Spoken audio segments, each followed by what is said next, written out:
is not a regular job. I've been always working on social projects. Maria Foundation, it's a social enterprise. We are very proud of him. I need to go further into social work. Let them just follow ideas. What is the advice that you would give, like to young people, to young social enterprise? Hello everyone, thank you that you're again with our podcast in the Socially Agile platform. With us we have an incredible guest today, and she's going to present herself, her name and what she does. Hello, my name is Mariana, and I'm director of Maria's World Foundation in Bulgaria. Mariana, tell us about your background. How did you start your journey in Maria's Foundation? And what motivated you to start working here? Maria's World Foundation supports people with intellectual disabilities.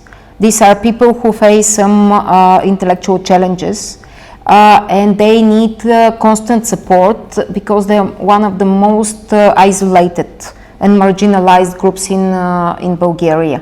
Not only in Bulgaria, in many countries this is a vulnerable group. These people need a lot of support, and I started working with them many years ago with Dutch Foundation. 10 years ago, the founders of Maria's World Foundation, it's a family whose member is Maria, who is with intellectual challenge. They asked me to join the foundation and to start organizing the activities here. So it was a great opportunity for us to implement here our model based on the best practices we've observed in Europe and in United States as well. So how did you come to realize that you would like also to do social work? Because this is not a regular job where you have, the security, the stability of a regular job. This is social work. This is very unpredictable what you're doing, and social work can be predictable. I've been always working on social projects all my life, and I always been driven by the motivation to do something, some changes in society. So my motivation is to make change, to make the life of some people better. So when you have this motivation, then the security is not the best, is not the leading topic, and then you simply do what you want. And I want to do this job and to develop it, and then that's why I'm doing it. Do you think that there is like a big difference of doing regular, normal enterprise and doing social enterprise? Like Maria Foundation, it's a social enterprise, which does, one of the aspects that you do is like catering, what we saw today, yes. The catering aspect. What is the difference? How would you say like that is different? There is a great difference. And the difference is in the foundations, because the purpose of the business is to make business and to make profit. That's the core element of it. The meaning of our business is related to the mission of the foundation, because the mission of the foundation is to support people with intellectual difficulties to have meaningful and quality life. And this is important aspect, because when you have this mission, of course we support them to participate in society as a full members of society, and they need to have job.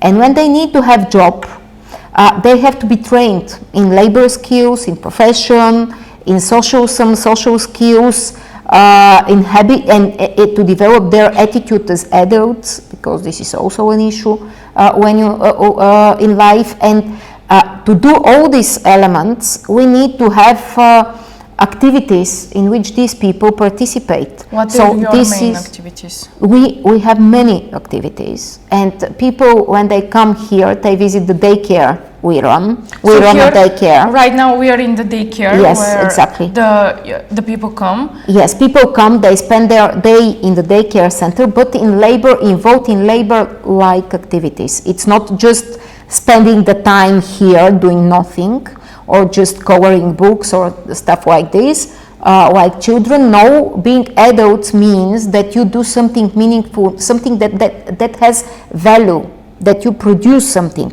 And of course, naturally, as a result of this value should be sold, should be presented to the society, to the customers, that people see it, touch it, and then they say, oh, it's made by people with intellectual difficulties, this is very nice, we like it, it's tasty, I want another catering from you, and things like this. So it's a situation in which first people with intellectual difficulties are involved in activities that are meaningful for them.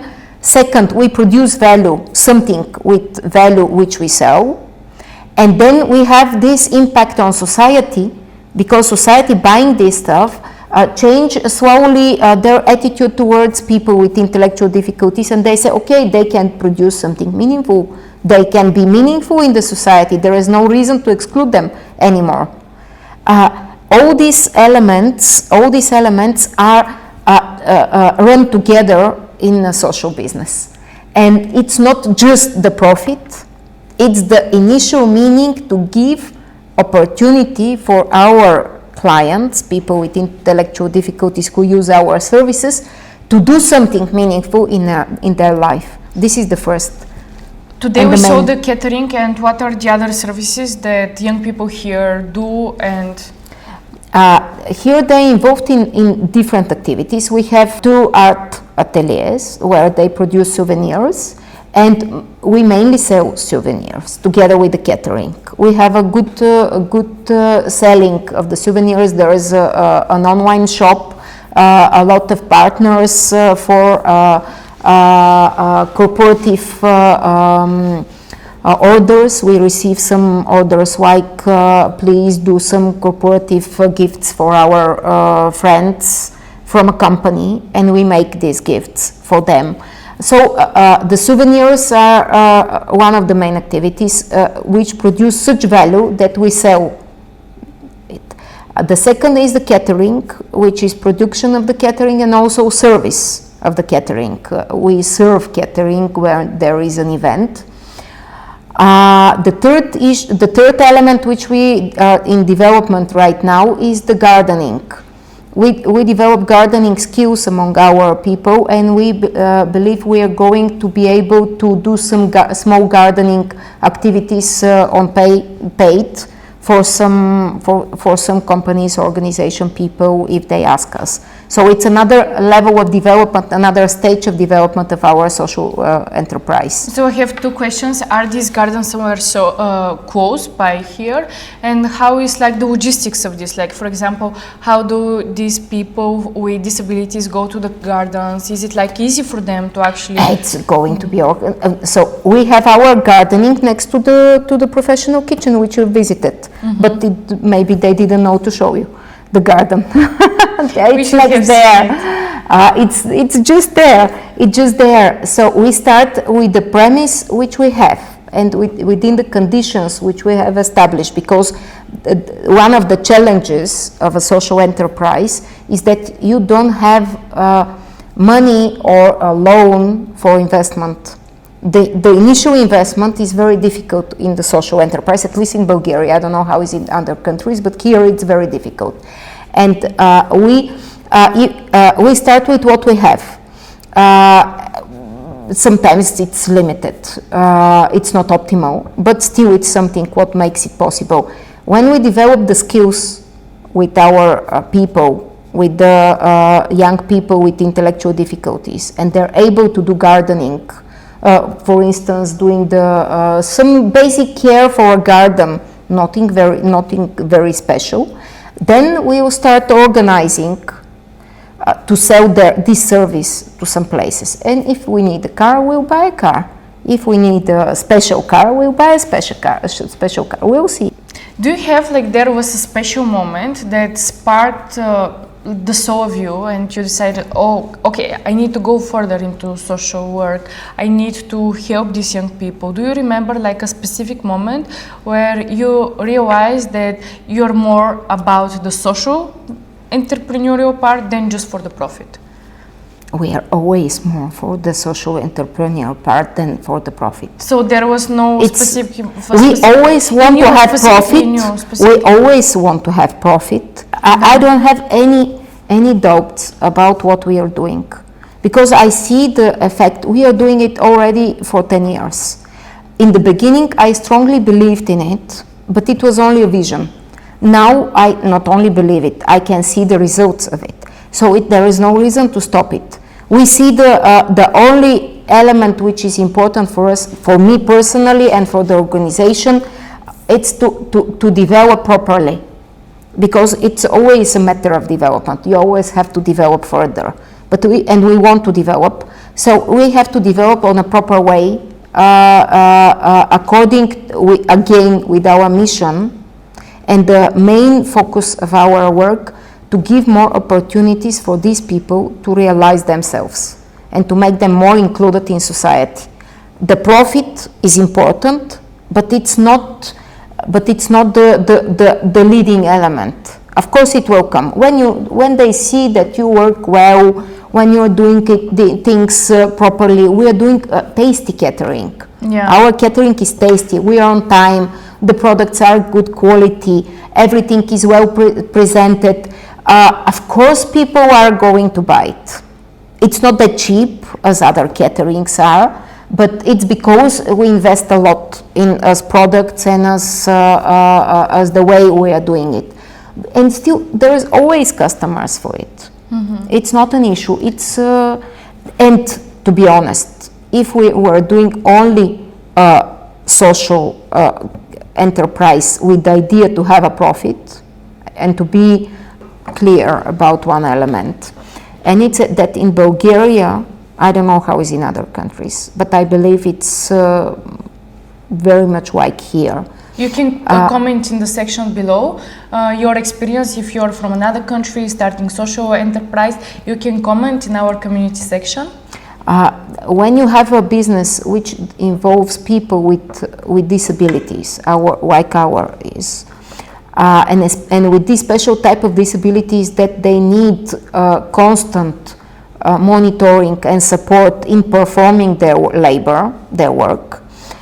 In this context, it's very difficult to have a sustainable social enterprise. I mean sustainable, self-sustainable, that you earn enough to pay all the expenses for your existence and for the continuation and for the development. We're not talking at all about profit. We are just talking about sustainability. Which is different, that you are able to pay your bills. Because people with intellectual difficulties and some other groups for sure as well, they can come to some condition that they do some job without any need of support of professionals around them, but it's only some of them. Most of them, they need constant supervision. And this supervision costs. It's a professional work. It's a social work. Yeah, we saw. And today. it's not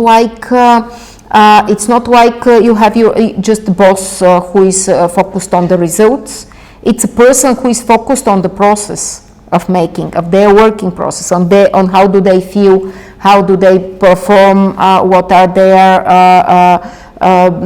development and things like this. So this is crucial in our specific field. There are a lot of other social enterprises that are not like this, and where the profit is absolutely easy to gain. Here, even with activities which are profitable in general, you have this obstruction. And if there is no subsidizing element, it's not possible to happen. With us, the element which we have is that we combine social service with social enterprise, and we show to everyone, to the society, to the state, to the parents, to people themselves, that this combination is the real meaningful and useful for the society combination. Because neither only a social enterprise, when you expect these people to be ready to earn to the full potential their salary, is possible. It's not possible. For most of these people, it's not real, it's not possible. They can't work more than 2 hours daily. They can't work more than 3 or 4 hours, 3 days a week. You can't earn your wage with such an intensity. It's not enough for life, for living. And in that respect, from the opposite side, if we are only focused on social service, then what are these people going to do during their daily routine? Because these are adults. Adults are supposed to work. They're supposed to produce value for the society and for themselves. That's the meaning of life. That's the way the humans exist, all of us. And it's not like they're big children and they have to be just treated as children having their leisure time. Leisure is when you finished work. It's not leisure always in life. That's why this is a very, and to have social services which are not focused in labor activities is just not for the best interest of these people who are their clients, who visit these services. So the combination, there should be a combination. From some extent, it's a healthy combination, because the real life is where there is a business. The business is, you have a customer, he has requests, you have to do something, you have to invent, you have to look for materials. All these elements makes you alive. They keeps you busy and involved in real interaction with the real world. And this is something what involves these people, which are very easy. It's very easy to close them in a protective world. It's very easy to keep them in a sheltered situation. We have to have continue keeping sheltered the situation to some extent, but always having in mind that the shelter has to be open. For some fully, for some other a little bit, for some other more, and then everybody from his or her own perspective can participate in these social enterprise activities and develop further and be part of the society and be just not closed in convenient and sheltered world. Can you name, for example, some very specific and successful example of person with disabilities that you had and now they are perfectly developing in the real world thanks to the efforts of Maria Foundation? Yes, we have 22 persons who receive a sort of a payment for their work. We support in total 60 people, 22 receive payment, and another 15 are involved in labor practices which are not paid, just voluntarily, for developing skills. So all these people are good examples because they've started from nothing. But we have people, there are of course some very, bright examples, like Kalin. We are very proud of him. He's a brilliant boy, he's a brilliant young man who developed, who came here after school, special school.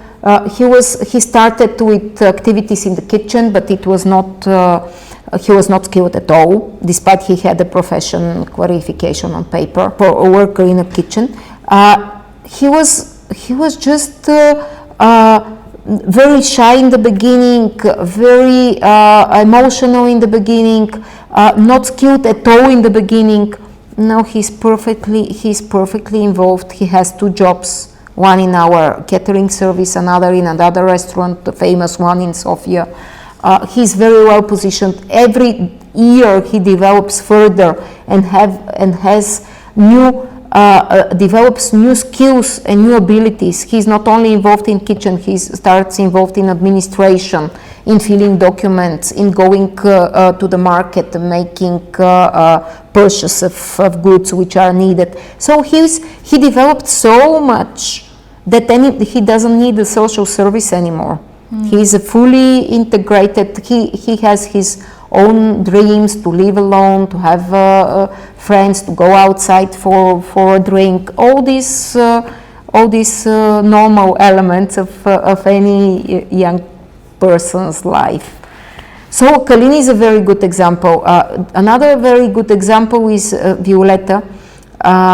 She started here in the kitchen and in domestic activities. We have another atelier for domestic activities. They are doing ironing, washing the t-shirts. We use t-shirts every day and they have to be washed regularly and ironed after that. So she started with this, and then already 7 years ago she started working in a hotel in a kitchen, professional kitchen there.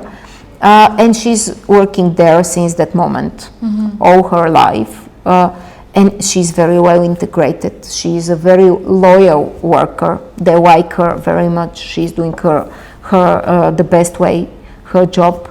And she's very good in what she's doing. Our goal is not to keep people in the social enterprise. Our goal is to let them go out. So when we have someone who have developed, the typical businesses doesn't doing so. Yeah, they try to hold you as Of course, if you've developed, then it's the best to keep you here, and because you produce. But we are doing the opposite. It's another challenge of the social enterprise, because if you just keep this person because he's very good, it's not according to the mission you have. It's not fair. It's misleading the values you have, because the values we have is that we support these people to go outside and to be independent as much as possible. The best for them is to be integrated in the labor market just as an ordinary employee somewhere. Still, there are people, many people, who are not able to do this. Then we are something for them. They can stay with us since the moment they're ready or they're willing to go outside and to start. How do they accept that this moment is close for them to go in the real world and actually apply for a job, for a regular job? How do they accept it when it's time to do it?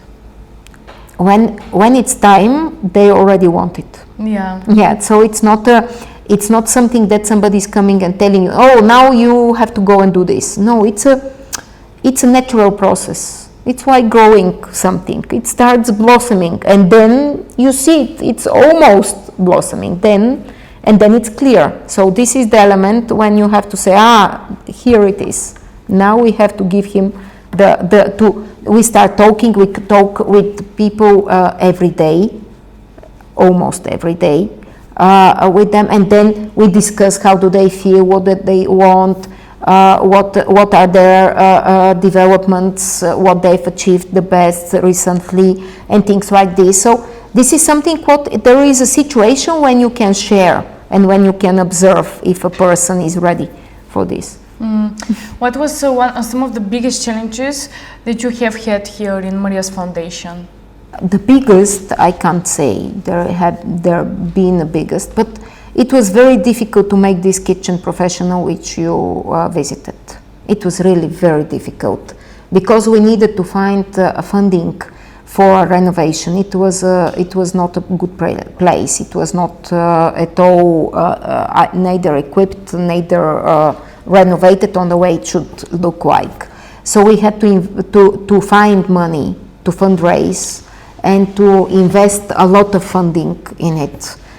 To be able to start this facility. So it was a great challenge. Hopefully it happened successfully and we started it well. Another challenge was when some years ago we had the capacity of 30 persons. Then after negotiations with the state, and because we had a very long waiting list of people who really want to use the service. Based on this waiting list, we received the support to have 60 clients, and very quickly we had to cover these 60 clients, so quickly in 1 year, but still to increase from 40 to 60 the number of people you support, it's a great step. So it was a real challenge as well. So it was also a challenge, and also it's a challenge every year. We have a challenge how to organize the best, the combination of social service and social enterprise, especially around Christmas, when everybody wants gifts and everybody wants catering and everybody wants gingerbread, and it's a great pressure from the world to us, and we are only social workers and we can't do everything what everybody expects from us. Can you share some of the biggest impact that your enterprise had on the society? I think we can talk about impact in several directions. At first, we have regular customers. That means there are people who rely on us when they want something, either souvenirs or catering. So it's an impact. That means these people trust people with intellectual disabilities, that they can produce something meaningful day by day for them. This is one impact. The second impact is that we are relatively popular.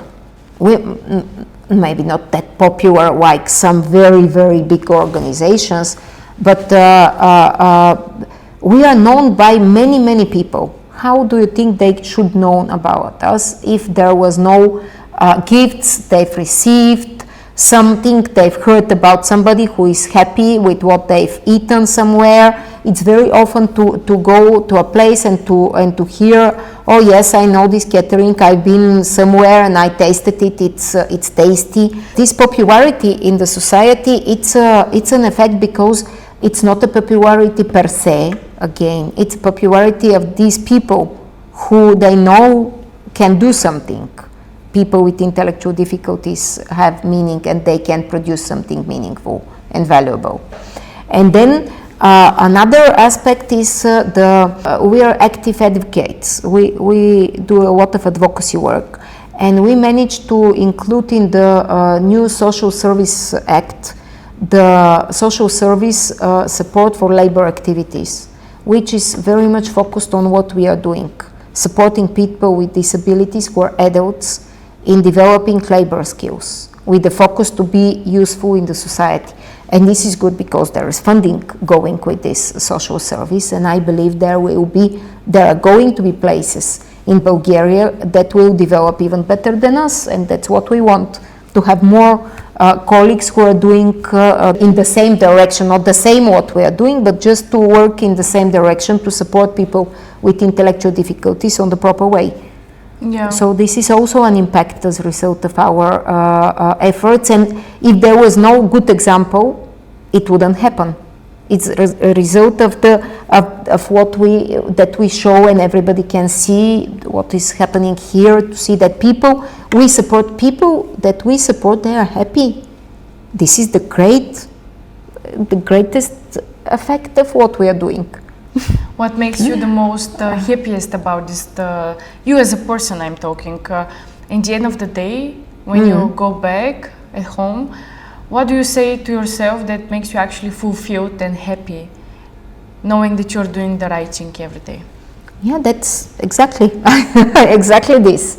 I know that we are doing the right thing every day. And then we have a very good job.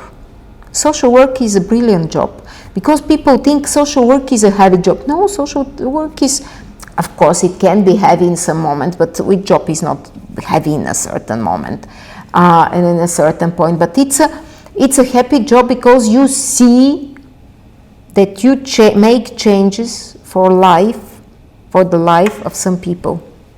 And we see the effect of our work. And it's very interesting because we organize it here. The effect is, like growing children. You can't see the growing children every day. But then in a certain moment you step aside and then you say, oh, now already he can do this, or he can do that, or he has grown. It's the same here.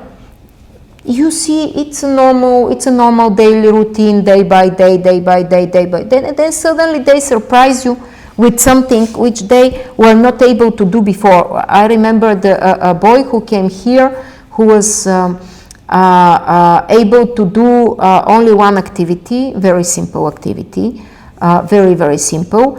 And then after some period, maybe a year even or more, he suddenly said, I want to try this. He formulated his wish. He wanted to do something more difficult than what he was used to do, to go out from the zone of comfort which was established for him. And it's great, and this is something what makes you definitely happy. Or we had a client who didn't want to go outside. She didn't want to go outside. Then slowly she started going for a walk around here, around the building. Then she started later on going to some of the shops crossing the street. Then even she started doing a small job, to do some small job to bring food for the babies of a woman. There is such service here, but it's a long explanation. But anyway, she has to go in a certain time to the place to bring there something and to come back. And she started doing it. And this is a person who didn't want to go outside at all. And it was a tragedy if you try to push her to do it. So there are some, for people maybe it's a small thing, but actually it's a real issue, real How something. do you think the stigma around young people, like general people with mental issues, like with mental problems, how can you fight the stigma? How do you think this affects our society in general? Fighting stigma is slow process. It can't be done just with one campaign or seeing public figures who accept these people. Of course it helps. Of course it helps if they... I recently saw knew that the Pope has met with people, with young people with intellectual difficulties, I think from Italy, who are just working in a catering, and this is great, like ours. So it's great. Of course, those are things that change the stigma.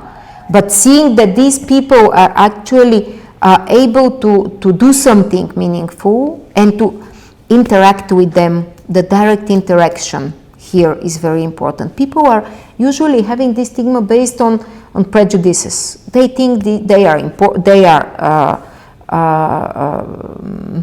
going to behave not correct. They are going to be a road for us, or some other not positive thoughts, or they're thinking, oh, they're very cute, and they're always very cute. Though these people are not cute. No person is cute. These are just normal people that are cute sometimes and not cute in another times. Everybody is like this, and then it's just normal to accept it as normal people and to have some relations with them as normal people, and when you meet them and interact with them on a way, then it's useful. For instance, this is the reason why we offer not only preparing food as catering, but we offer service catering.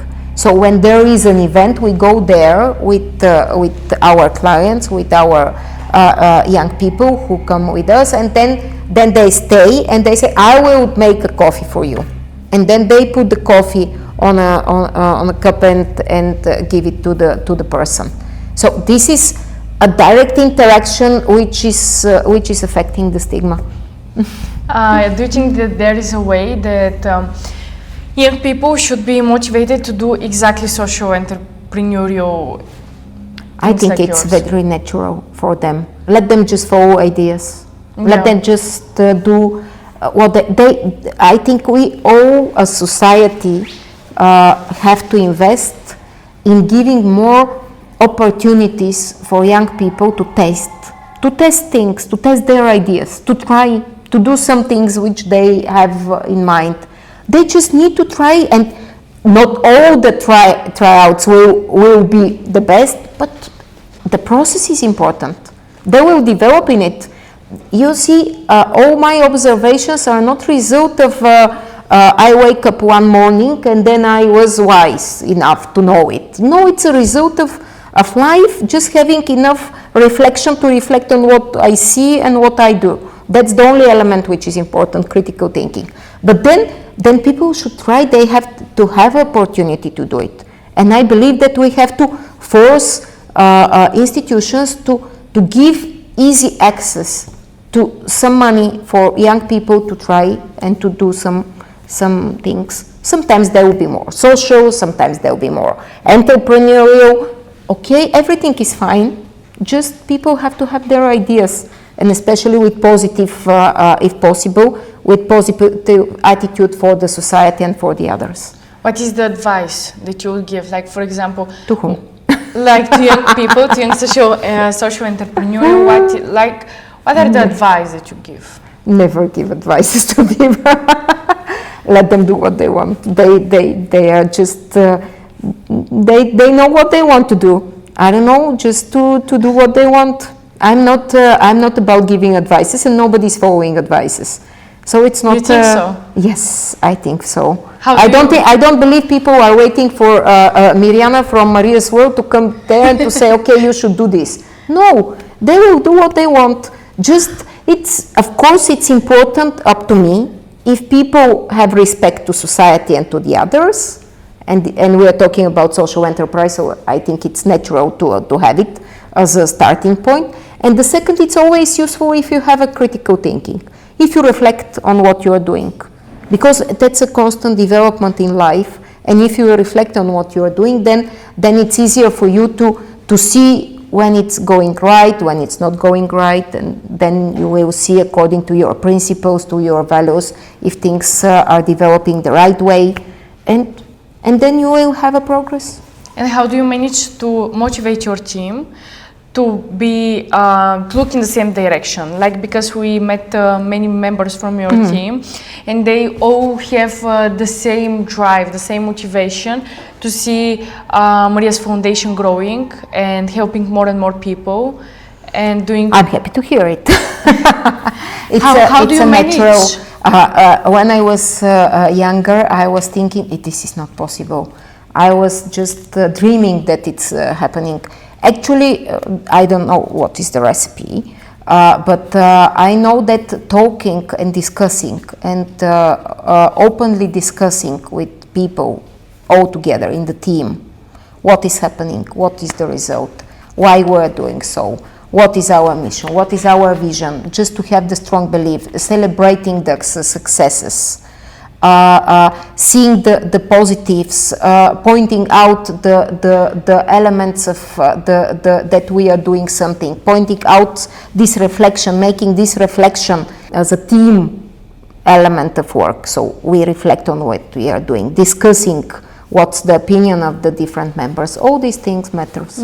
How being a social entrepreneur affected your personal life? Like, do you think that sometimes you have to step back from your personal feelings, from your personal life, in order to be that devoted to the social world? No, it's not. There is no difference. Just social enterprise is just a job like anybody, any other, and there is no pressure on your personal life. At least not in my case.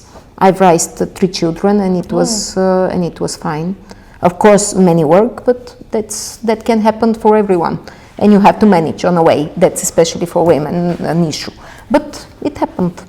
What would you say to people who are trying to, especially to women who are trying to combine, social work, social enterprises, personal life, 3 children as you have? How do you combine it? You just have to find a way.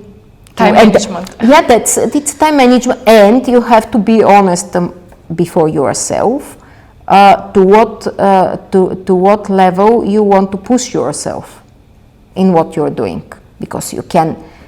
I push myself a lot, so it's okay for me. And when there is work, it should be done. And it's not like, I just have to have rest. It's time to go to do something more. You should find time for everything. If this is, it's the question which everybody asks himself. Am I able to do this or not? And of course, then you have a progress according to the effort you are willing to do in it. The main point in this situation is that you make efforts and you decide on your own these efforts, how serious are they. It's never easy. It's never easy. And how do you determine success then, personally and professionally? What would you say that makes you successful in what you're doing? I'm doing the right thing. I am trying to do it the right thing, and we have a vision. We work for achieving it. Thanks God we can see some results, which is very positive and good for us because it's motivating additionally. And that's enough. That's enough. If it's the success is not the goal, the success is just the life we are living. It's not something if we earn an award, then we are successful. No, we are successful with everything we're doing day by day, every day. And we are successful by doing it. And we know it very well. And we don't need awards. Of course, we have a lot, but it's nothing they just come in a certain moment.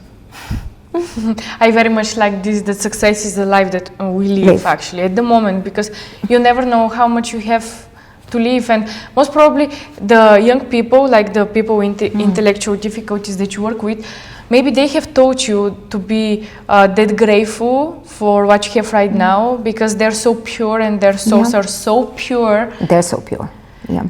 And definitely this gives you the perspective to be, to feel successful, that you have the opportunity to be helpful, useful. Absolutely, yeah. You even explain it better than me. Because I saw it. And it's very nice. Thank you. Because I saw it today and I was thinking, okay, maybe it's very satisfying to come here, to work here, because we spoke with Victor about his job, and I said, maybe you come here at your job and you feel happy because you are not locked in some financial world with documentation and stuff. You come here and you actually see pure souls and you are trying to help them to develop. And I see you, I see your colleagues, and I actually think, okay, maybe this is a happy place. Yes, it's a happy place, yes. To work and to be able to help people. Yeah. Because when you help others, you help yourself. Yeah, absolutely. And of course, let's not make an idealistic image of what we are. Of course, we have our problems and we have our difficulties. So it's a happy world, but it's not a paradise. So it's always a combination with difficulties, problems, challenges, but that's the life. We are just solving them and going further, continuing. I hope that the people who are watching this podcast also can feel the atmosphere and the opportunity. Actually, for me, success is to be able to help other people and to change their lives. And by combining your personal life, doing this like as a job, this is very good. This is like, as you said, like every day you live the success. Yes, absolutely. So inspiring.